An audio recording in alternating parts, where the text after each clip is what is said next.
కేంద్రంలో మోడీ ప్రభుత్వం 4 labour codes అమలు కోసం నిన్న నోటిఫికేషన్ జారీ చేసింది.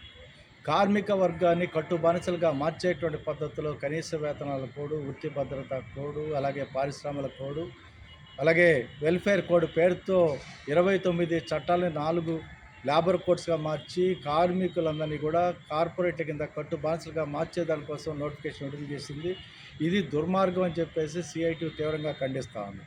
కార్మిక వర్గాన్ని బానిసలుగా మార్చేదానికోసం ఈ 4 లేబర్ కోడ్స్ను అమలు చేయడానికి ప్రభుత్వం నోటిఫికేషన్ జారీ చేయడం జరిగింది. ఇప్పటికే లేబర్ కోడ్స్ ఈ దేశంలో కనుక అమలైనట్లయితే కార్మిక వర్గానికి సంఘం పెట్టుకునే హక్కు ఉండదు, సమ్మె చేసేటువంటి హక్కు ఉండదు, బేరసారాలు ఆడేటువంటి హక్కు ఉండదు, అలాగే ఫిక్స్డ్ టర్మ్ ఎంప్లాయ్మెంట్ ఉంటుంది. కార్మికులకు సంబంధించి 300లో పనిచేసేటువంటి ఏ ఫ్యాక్టరీ అయినా సంస్థ అయినా కార్మికుల్ని తొలగించవచ్చు, అలాగే నియామకాలు చేయవచ్చు. అంతేకాకుండా లే ఆఫ్, లాకౌట్ కూడా పర్మిషన్ అవకాశం లేకుండా ఉండేటువంటి పరిస్థితి ఉంటుంది.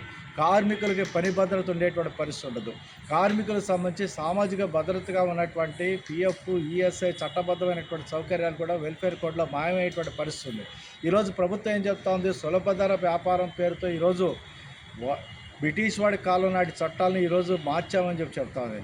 బ్రిటిష్ కాలం నుంచి 1920 నుంచి పెద్ద ఎత్తున కార్మిక వర్గం పోరాటం చేయడం ఫలితంగా 1920లో కార్మికుల రిజిస్ట్రేషన్ చట్టం అనేటువంటి సంఘం రిజిస్ట్రేషన్ చట్టం తెచ్చుకున్నాం. 29 చట్టాలను ఈరోజు కేంద్రంలో ఉన్నటువంటి మోడీ ప్రభుత్వం ఈరోజు లేబర్ కోడ్గా మార్చి కార్మికుల్ని బానిసలుగా మార్చేటువంటి పద్ధతి అణిచేసేదాని కోసం చర్యలు చేపడుతుంది. ఇప్పటికే కేంద్రంలో ఉన్నటువంటి కేంద్ర కార్మిక సంఘాలని పెద్ద ఎత్తున గత 5 సంవత్సరాలుగా అనేక పోరాటాలు చేసి మొన్ననే 2025 జూలై 9వ తేదీన 25 కోట్ల మంది పైగా సమ్మెలో పాల్గొన్నటువంటి పరిస్థితి. బీహార్ ఎన్నికల్లో దుర్మార్గంగా ఈసీని అడ్డుపెట్టుకొని గెలిచినటువంటి ఎన్డీఏ గవర్నమెంటు ఈరోజు చాలా దూకుడుగా ఈ 4 లేబర్ కోడ్స్ అమలు చేయడానికి ప్రయత్నం చేస్తూ ఉంది. కార్మిక వర్గం దీన్ని తిప్పికొట్టేటువంటి పరిస్థితి ఖచ్చితంగా చేస్తుంది. కార్మిక వర్గం జోలికి వచ్చినటువంటి ఏ ప్రభుత్వం కూడా మనలేదనేటువంటి విషయాన్ని మేము స్పష్టంగా చెప్పదలిచాం.